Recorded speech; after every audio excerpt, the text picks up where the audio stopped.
Assalamualaikum warahmatullahi wabarakatuh. Perkenalkan kami dari kelompok 2. Pada video ini akan memperkenalkan rencana usaha kami dalam bentuk PPT proposal yang sebelumnya telah kami persiapkan. Adapun usaha kami bernama Jaspin Jaya, diharapkan bagi yang menonton dapat memahami apa yang kami sampaikan. Sebelumnya saya ucapkan terima kasih. Latar belakang. Adapun latar belakang dibuatnya aplikasi Jaspin Jaya ini yaitu perantau adalah sebuah homonim yang artinya orang asing yang mencari kehidupan, ilmu di tempat yang berbeda dari asalnya. Sama halnya juga dengan mahasiswa, karena mayoritas seseorang yang telah lulus dari SMA akan melanjutkan ke jenjang yang lebih tinggi, yaitu universitas atau sekolah tinggi, dan mereka akan lebih memilih untuk melanjutkan pendidikan di luar daerah mereka masing-masing seperti yang terjadi juga pada mahasiswa Universitas Negeri Medan. Indekos atau sering disebut kos-kosan adalah sejenis kamar sewa yang disewa atau booking selama kurun waktu tertentu. Umumnya, booking kamar dilakukan selama kurun waktu 1 tahun serta memiliki fungsi sebagai tempat tinggal sementara. Karena dari fungsi indekos ini yang menjadikan mahasiswa perantau lebih memilih alternatif indekos karena adanya pertimbangan hemat biaya dan waktu dan tempat yang dekat akan tujuan awal seseorang tersebut pindah. Gambaran umum rencana usaha. Jaspin Jaya adalah salah satu inovasi yang bergerak di jasa pelayanan pindah kos berbasis online. Key partners-nya itu bekerja sama dengan jasa pelayanan seperti mitra pengemudi dan jasa penyedia infrastruktur. Key activities-nya itu meningkatkan kualitas aplikasi dan melakukan survei kepuasan pelanggan. Untuk value proposition-nya itu, bisnis ini menyediakan layanan jasa untuk memudahkan anak kos pindahan serta prosesnya mudah, cepat, dan dengan harga yang terjangkau. Customer relationship-nya itu mengadakan promo dan menyediakan aplikasi dengan beberapa fitur yang mudah untuk digunakan. Dan customer segment-nya itu aplikasi Jaspin Jaya ini dikhususkan terutama untuk pelajar, mahasiswa-mahasiswi, pekerja kantoran, dan masyarakat umum. Key resource-nya itu aplikasi WA, Instagram, Google Maps, infrastruktur server, dan Facebook.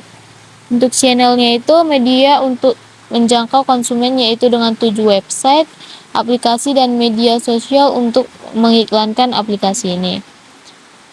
Adapun cost structure-nya itu terdiri dari biaya operasional dan biaya pendukung. Dan revenue stream-nya itu, revenue stream bisnis ini dapat berasal dari pengguna layanan Jaspin Jaya. Kemudian analisis SWOT. Key partners. Yang pertama adalah strength. Usaha Jaspin Jaya yang pertama menghemat energi, biaya, dan waktu. Tidak perlu ribet untuk mencari kos secara langsung. Yang kedua, pilihan kos banyak. Yang ketiga, lebih banyak promosi dan diskon. Yang keempat, tidak perlu menunggu lama. Yang kelima, dapat mengetahui review pelanggan lain. Yang keenam, dapat memilih sesuai dengan kenyamanan.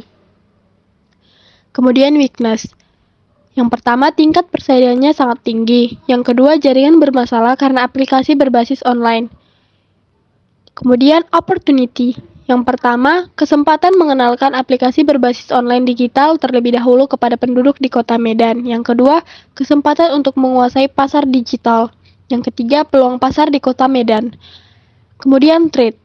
Yang pertama, pesaing jasa online dengan offline. Yang kedua, standarisasi mutu. Selanjutnya, untuk peluang pasar dan strategi pemasaran yang terbagi menjadi 3, yaitu segmentation, targeting, dan positioning. Segmentasi pasar pada Jaspin Jaya diperuntukkan bagi masyarakat yang ada di Kota Medan ini. Untuk target pasar dari aplikasi Jaspin Jaya dikhususkan terutama untuk pelajar, mahasiswa-mahasiswi, pekerja kantoran yang dapat memudahkan mereka dalam pindah kos. Namun, aplikasi ini juga bisa digunakan untuk kalangan masyarakat umum.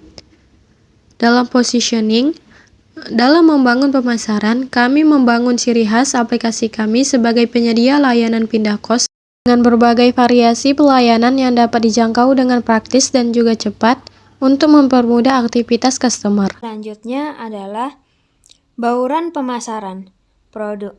Nama brand produk aplikasinya adalah Jaspin Jaya. memiliki keunggulan dibandingkan aplikasi Jaya berbasis online lainnya, karena menerapkan banyak diskon ataupun promo. Kemudian bisa dengan cepat menyediakan layanan.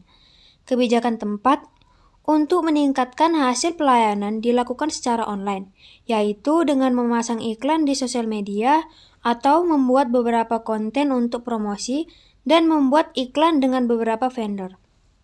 Kebijakan promosi yaitu memperkenalkan aplikasi secara online melalui sosial media seperti Facebook, Instagram, TikTok, aplikasi khusus penjualan, dan melakukan beberapa penyebaran brosur secara offline dengan mematuhi protokol kesehatan.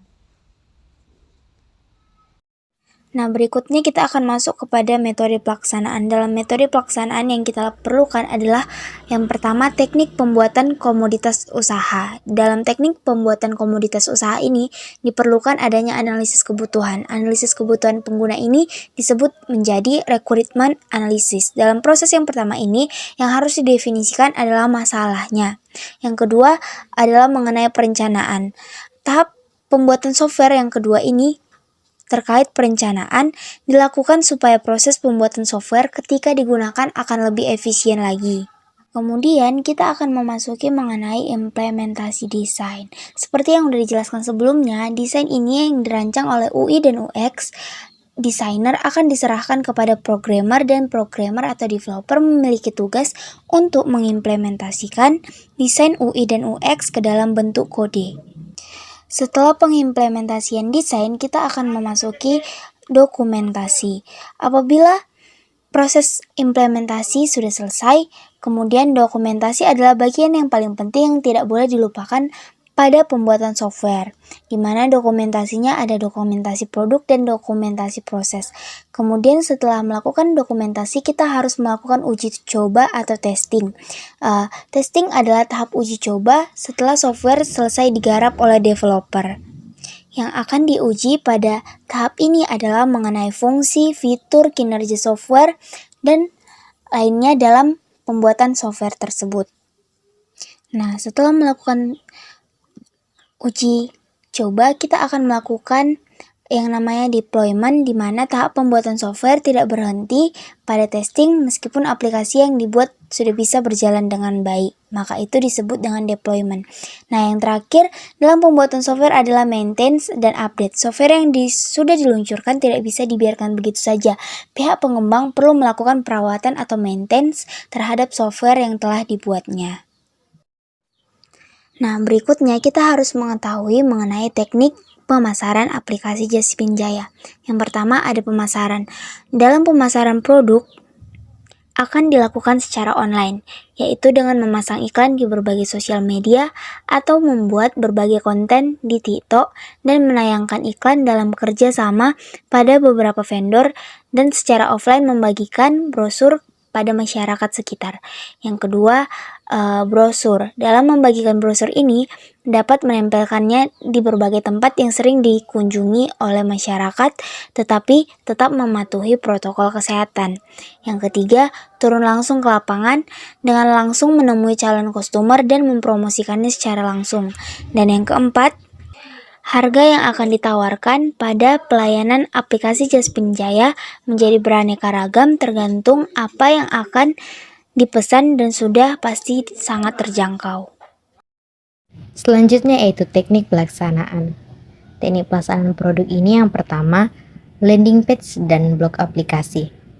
Landing page adalah strategi pemasaran seluler yang penting, di mana pengguna dapat memperoleh informasi lebih lanjut tentang aplikasi Anda di web seluler dan di desktop. Blog juga perlu secara strategis dibagikan melalui channel media sosial dengan memanfaatkan analitik untuk mengidentifikasi jenis konten yang paling menguntungkan bagi strategi umum. Yang kedua yaitu App Store Optimization atau ASO, adalah proses untuk meningkatkan visibilitas aplikasi di App Store dan di Google Play Store. Yang ketiga yaitu media sosial, adalah cara yang baik untuk membangun komunitas dan mendapatkan umpan balik dari pengguna yang mungkin kurang tertarik untuk menghubungi melalui aplikasi atau melalui situs web. Yang keempat yaitu akuisisi pengguna berbayar adalah praktik menarik pengguna baru dengan iklan berbayar agar menggunakan aplikasi. Yang terakhir yaitu lalu melakukan evaluasi kegiatan dan membuat laporan kemajuan dan laporan akhir per 6 bulan sekali. Dan selanjutnya itu anggaran biaya. Jenis pengeluaran yang pertama peralatan penunjang dengan jumlah 3 juta, yang kedua alat tulis dengan jumlah 500.000, yang ketiga perjalanan dengan jumlah 1.500.000, yang keempat sewa programmer dengan jumlah 7 juta, yang kelima biaya pemasaran dan biaya tak terduga dengan jumlah 3 juta, dan semua total biayanya adalah 15 juta. Biaya operasional. Pendapatan target penjualan Indikos per bulannya kurang dari 20 kamar dalam satu kamar seharga 200.000. Berikut rinciannya. Pendapatan bulanan 200.000 dikali dengan 20 kamar. Totalnya adalah 4 juta rupiah. Download aplikasi Jaspin Jaya. Terima kasih.